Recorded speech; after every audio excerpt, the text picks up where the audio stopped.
বিনা অপরাধে যে আপনি মানুষ হত্যা করতেছেন সেই বিষয়টি কি আপনার খেয়ালে আছে? আপনার খেয়ালে কি এটা আছে যে আপনি কেন এই মানুষটাকে নিরপরাধ মানুষটাকে মারতেছেন? আপনার খেয়ালে কি এটা আছে যে একটা মানুষকে হত্যা করা মহাপাপ? আপনার খেয়ালে কি এটাও আছে যে একটা পিঁপড়াকে হত্যা করার জন্য আল্লাহ তাআলা নিষেধ করেছেন?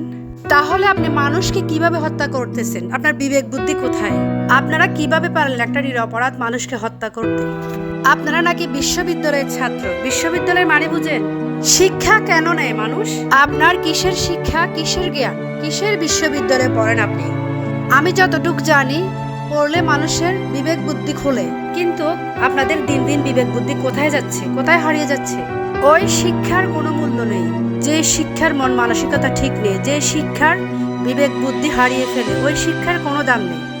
আসলে রাসূল সাল্লাল্লাহু আলাইহি সাল্লামের বাণীটাই সত্যি হতে যাচ্ছে। রাসূল সাল্লাল্লাহু আলাইহি সাল্লাম বলেছেন কিয়ামতের আগে মানুষ জানবে না সে কেন হত্যা করতেছে, একটা নিরপরাধ মানুষকে সেই কেন মারতেছে। মানুষ সেটাও জানবে না যে মানুষটা মরতেছে সে কেন